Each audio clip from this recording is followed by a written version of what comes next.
Sometimes travel doesn't go the way you planned. We had to cancel our first afternoon of filming because our flight was delayed, but we didn't want to miss a thing, so we tried to fit our entire Milan experience into one full day. We explored, we ate, we filmed from sunrise to sunset. It was a full day and Milan made it all feel worth it.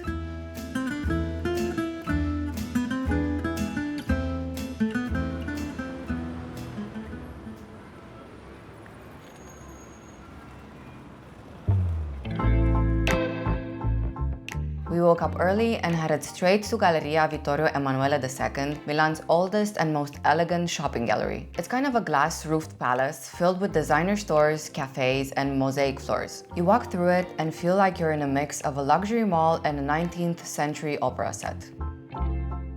We made a point of having a traditional Italian breakfast early inside the gallery so we can enjoy the views without the crowds that show up later in the day.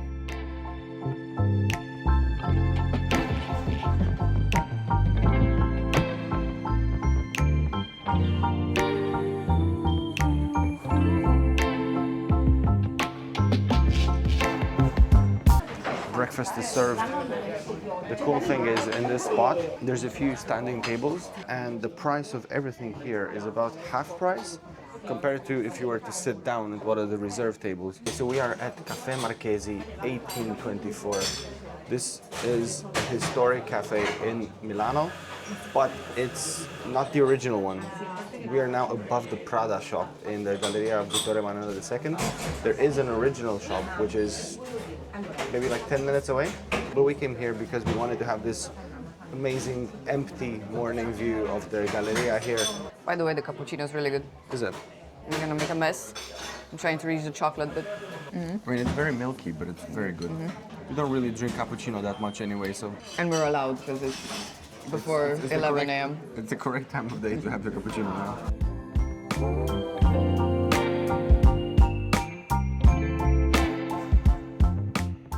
This breakfast with this view.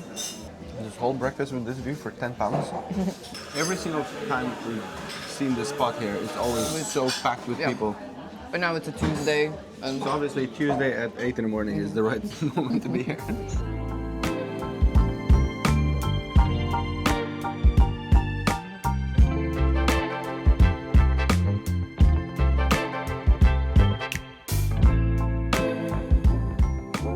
So we are waiting in line now to get into the Duomo. Our slot is at 9 a.m., which is the very first slot. We paid about £40 together for this, 10 euros to get into the dome, and 10 additional euros if you want to go to the rooftop terraces and so on. They do say arrive here about 20 minutes early. I think that's probably more of a thing later in the day than the very first slot.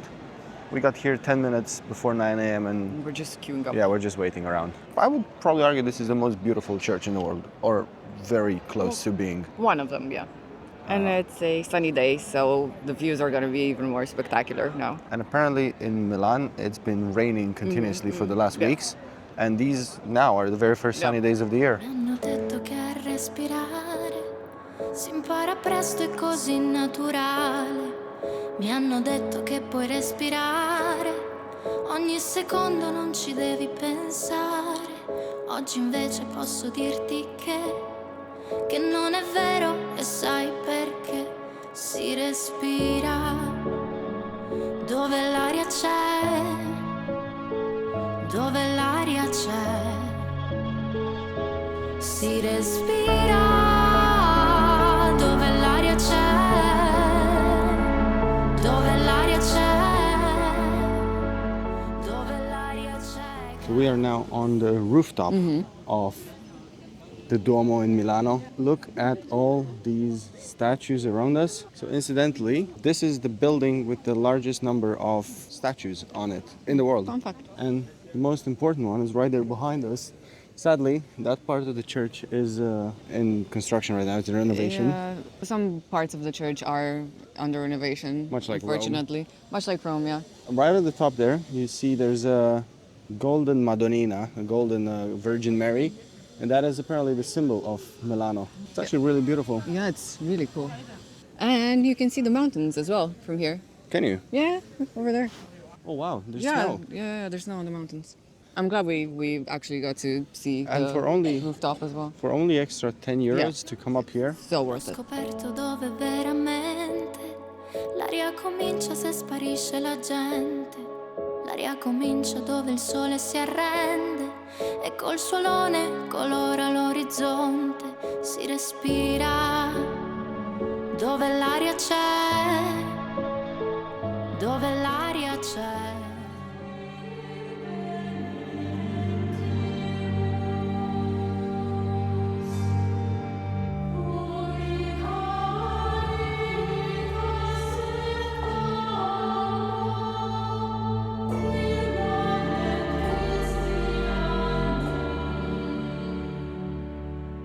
How impressive is this spot? I like the fact that it's absolutely beautiful, but it's not opulent. It's just, I think it's because there's not that much golden accents. Yeah. It's I mean, these columns and the arches up here, this is unbelievable. So very beautiful. impressive, yeah. Just like you said, the stained glass in this place, these are the most beautiful windows with stained glass that I've ever seen.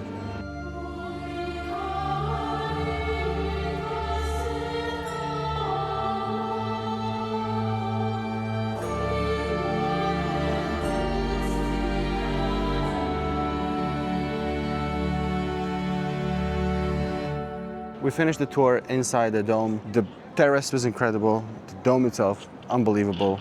We are now going to the museum next door. But first, we wanted to get this really beautiful view here in front of the big cathedral.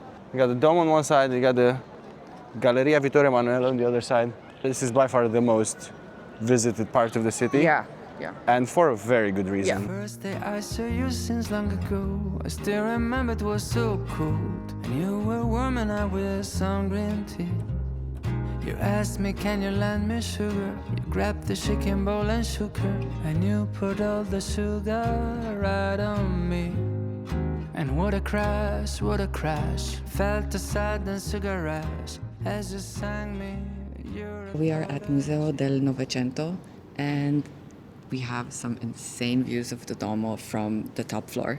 There's nobody here. There's nobody here, and it's amazing. We got a piano here as well. Not that we're using it, but still. Incredible views of the square, of the entrance in the Galleria Gallery, yeah. Vittorio Emanuele II, the dome and the Terrazza Aperol over there right across the square. What a sweet coincidence to find the sugar girl right next to me. Decided it's time to introduce myself. Your name that came with an address that led me to my favorite night in years. We arrived at Antica Confeiteria Romanegno here in Milano. It was about a 15-minute walk from the Duomo. It wasn't the easiest one to find. They have this pastry shop, sort of, some pastry shop, more like biscuits and chocolate specialty shop. Yeah, very small shop. Right at the main road, and then there's sort of like a secret door that leads to this. It's basically an intercom, and you have to ring the actual coffee shop / bakery to get in. We got ourselves a cafe macchiato, and we have a small plate full of goodies. We have chocolate with marsala wine inside, and then we have two local specialties. We have the canestrelli. I think when I say local specialty, I might say something stupid, but I think this shop is originally from Genova, where we're going next. And canestrelli, I think, is typical Genovese. But either way, there are two different types of pastry specialties with almonds, and this one is with figs. Yeah, I think it's with ground almond flour, and figs and some lemon as well. I feel like, I mean, we haven't been to many places yet in Milano, but everywhere we go, we kind of get freebies additionally. So last night we arrived late in Milano, and it was really late. Yeah. And we went to just a localist restaurant next to us. The moment we got in, we got a glass of Prosecco. Yeah. And then after that, we got some limoncello as well. And meloncello. Yeah. And now here we got so many other freebies. Yeah, we ordered a few small pastries and chocolate, and we got Way more. way more. But like we have 5 more additional small chocolates. It's oh so sweet. I'm almost melting on the street. Probably the poshest, most pretentious way to drink water I've ever seen in my life. So we were instructed we need to add a cardamom pod in the glass before pouring the water. Let's see if it tastes different. I don't know. Does smell like cardamom. Just have a hint. Does it change the way you will drink water from now on? I mean, it tastes a bit better. What have you done with me, sugar girl? It's like a spell. I feel I float in caramel. Before there was a walk in pure bliss with a cotton candy kiss, and for a second my heart skipped a beat. 3 other days were spent under the sheets like an everlasting sweet. 2 small grains from the same sugar lamp. Just 7 days. We got to Castello Sforzesco. This is maybe another 15-20 minutes from the last coffee shop we were at. This is the main castle and old fortress of Milan. It was commissioned by Francesco Sforza, who was the Duke of Milan at the time. And he had one very famous employee, apparently. Yes, apparently Da Vinci worked here, and he used to do painting and designing interiors. So yeah, apparently he was an interior designer. OG. OG interior designer. But it is impressive. It is very, like, the entrance as well. Yeah, but the square itself is very enormous. It's huge. Nowadays, this old fortress, part of it is just a complex of museums. And in one of them, you can find Michelangelo's last sculpture, which is called Pietà Rondanini. One thing that I like about Milan is that the apartment complexes, a lot of them have gardens on the rooftops, like with trees, and it's very, and even the balconies are very green. So a lot of urban gardens. yeah, really nice. Hopefully we'll get to go to the actual Bosco Verticale, the new blocks of apartments, because they're not really central. And if we had had that extra I know, holiday yesterday, yes, would have I made know, it. I know. But I'm hopeful tomorrow morning we'll be able to do that. And I don't know. So we paid the €5 to get into the Castello Sforzesco, and with these €5 you can get into a whole number of different museums, so it's actually quite affordable. We are now next to Sala delle Asse, which the ceiling of was painted by Leonardo da Vinci. It's beautiful. Very impressive. Sadly, there's these sort of panels around us because it's closed for restoration, much like a lot of Milan. Float in caramel. I feel I float. I feel I float in caramel. I feel I float. I feel I float in caramel. I genuinely think that we might possibly have found Lord Farquaad from Shrek.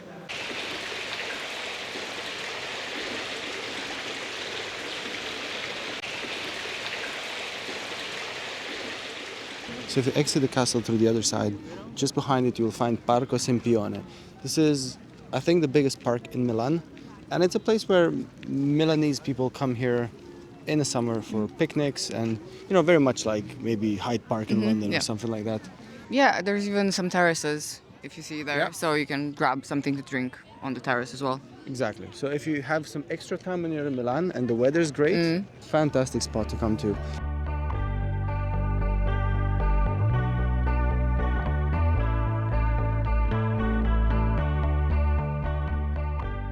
We arrived in the neighborhood of Brera. It's so beautiful. It's very beautiful. And we had no idea this kind Yeah. of spot actually exists in Milan. Yeah, there's these narrow streets, a lot of plants. It is a bit crowded because it's lunchtime, but it's beautiful. It's just cobblestone everywhere. It reminds us of Rome, but it's a kind of like a very neat A very version neat of Rome, yeah. Yeah. It's a lot more manicured and Yeah, just like very, almost like pristine, I Yeah, would say. it's very posh. This part of Milan used to be like the artists area back in the day, and now it's just become like very trendy, I guess, like loads of really cool cafes and restaurants and Try not to spin out too much. Open my mind, keeps on tripping me up. Telling me lies till I'm coming undone. Emotionally drunk. can't get enough. Watch me fall down. We are now walking from Brera to Monte Napoleone, which is part of they call it the Shopping district. Quadrilatero della Moda. It's literally a square of 4 streets where all the shops are. Some of them are very high streety, some of them are very, very high end. And we are going to an outlet shop, I think. I think Yeah, we found something on TikTok. It looked good. Yeah, it's either vintage or outlet, but it's designer brands, so yeah. The potential hypotheticals building walls just to knock 'em down. Leave me on the ground in the fallout. I keep on leaving me back. Words in my head, yeah, dead set on running parallel. Why do I do it? Why do I do it? Always kicking myself. Quick little pit stop. We stopped next to Casa degli Omenoni, which kind of translates to the house of the big men, or with the big men. This used to be a palazzo in the 16th century, and they built these very expressive 8 statues on the facade. No one really knows what it means, but allegedly it's meant to be a flex of the owner to show how strong he was. Is that overcompensating? Maybe, if you ask me. But nevertheless, 500 years later, look how cool this looks.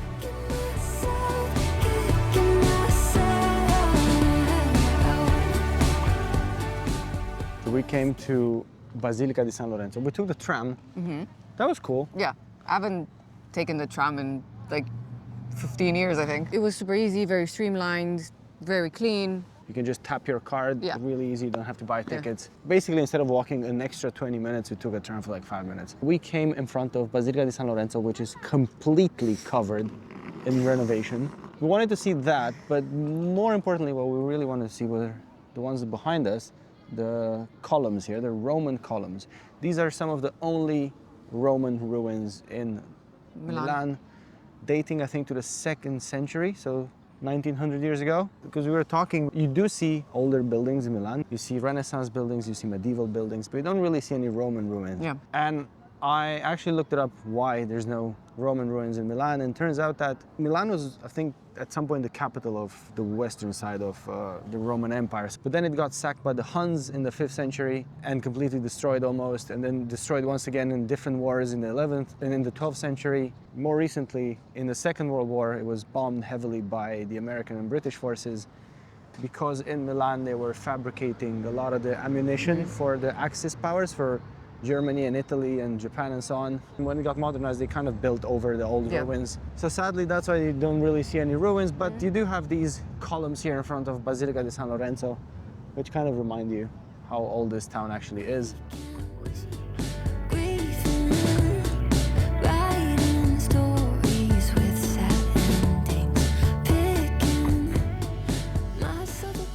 We had to sit down for an aperitivo because this place is very popular apparently. And I ordered a Negroni, and I've asked for no ice because I get a sore throat very easily. The waitress said that, okay, it's going to be a small glass, it's not going to be a lot of Negroni, a lot of alcohol. And this is what I got. It's the whole bottle. The whole bottle. This was €5. That was €5. This huge Aperol Spritz was €5. And all of this was free. So everything was €10 This whole thing was €10. in central Milan. So we were literally walking from the church towards the Navigli neighborhood, and we saw this place, and it said happy hour until 5 p.m. It was like 4:45, €5 for an aperitivo. Had to sit down. The table was free right here, and this has been probably the best decision we've had so far. Although I haven't tasted it yet. And we have dinner as well, apparently. So dinner is solved for today. Mamma mia. Ooh, this is strong, man. This is so good. I mean, we are at the main road now, so it's a bit noisy and Yes, yes. lively. Yes. And even though Milan seems to be full of very young people everywhere, this area specifically, close to Basilica di San Lorenzo Maggiore, is very lively and young.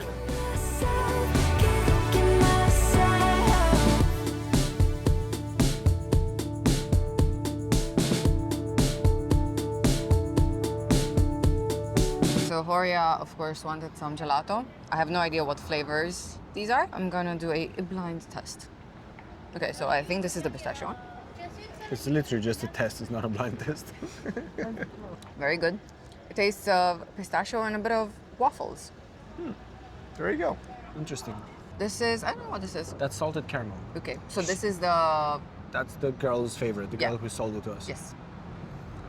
That's the biscotto della nonna. I think it's meant to be a bit almondy. I feel like this is the best one for me. It is a good ice cream, but it's not the best I've had. Okay. It's definitely the best one you had in Milan, though. First and best, yes. There we go.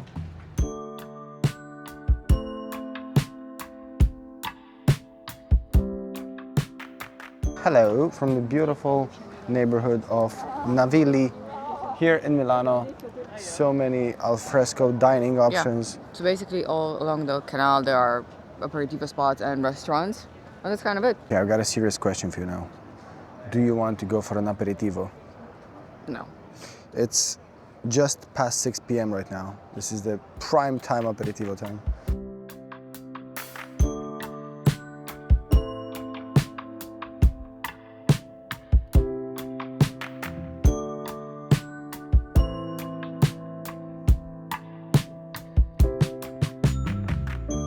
We arrived in Amsterdam.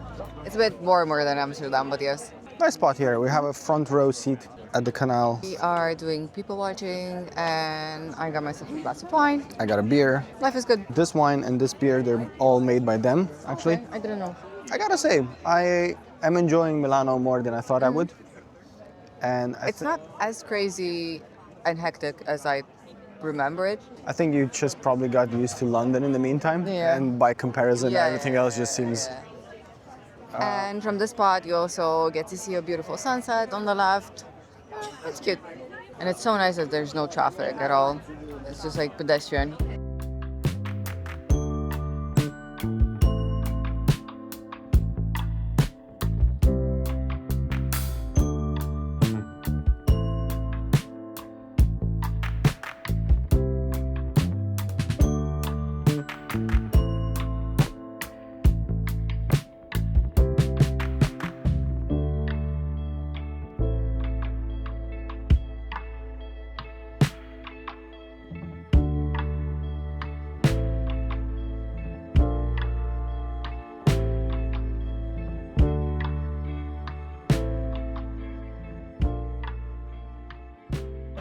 Okay, so we came for dinner to Osteria Concheta. This is a traditional Lombardian restaurant.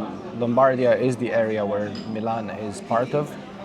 And we finally got some traditional Lombardian food. So I ordered a breaded veal. It is huge. I don't know what to do with this. Okay, for me, I got a combination of the two most traditional dishes of the area. One of them is the risotto with saffron, and the other one is the ossobuco, which is slow, tender cooked beef, and they serve them together. And I'm actually quite excited. I've only ever had ossobuco at home made by my mom, so I don't know what restaurant grade ossobuco is like. This is very, very tender. I really like the ossobuco, but I think the saffron risotto is really good. I don't think Lombardian food is necessarily the most up our alley in Italy, but obviously it's a colder area, so it feels like everything's more like a winter dish than anything else.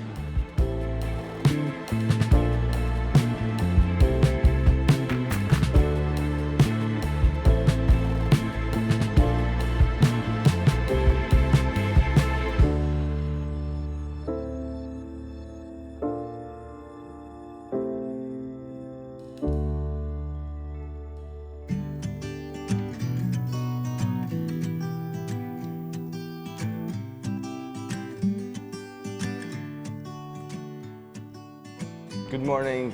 It's our final day here in Milano, and we came to Vergani Cafe, which is famous for its panettone. Now, panettone comes from Milano, and we thought what better place to go have it than at one of the most historic places in town.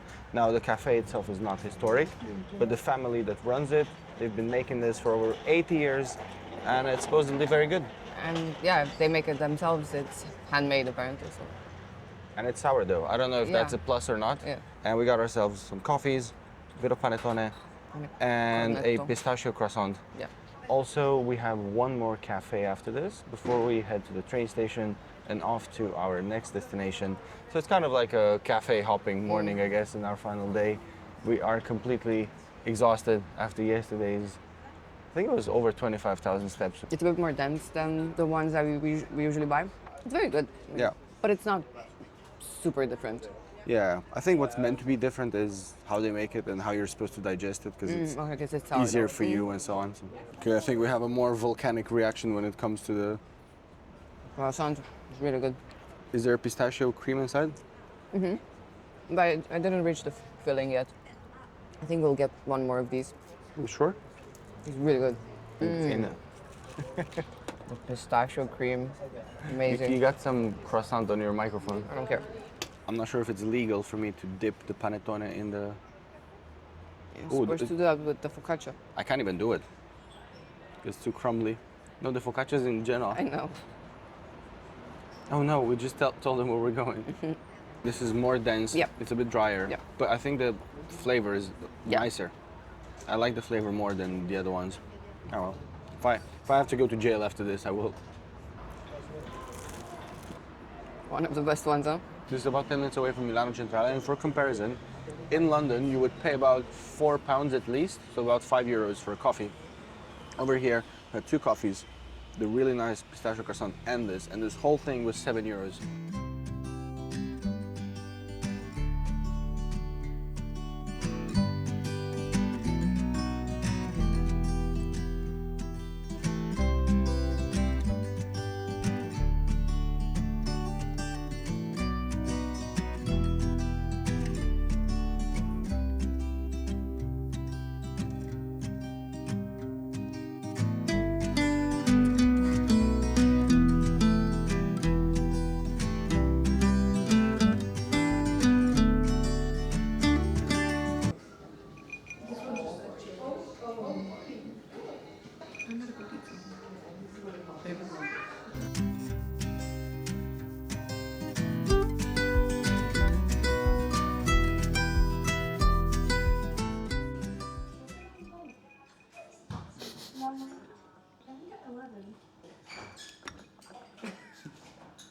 We came to Crazy Cat Cafe, which, as the name says, it's a cafe with cats. Crazy cats. But none of the cats seem too crazy. They're all very tame. Okay, that one's a bit crazy. She's very vocal. This is one who's meowing non-stop. They're all rescue cats. I think there's about 8 or 9 or something like that. They're all very chunky. They're all very, very large cats.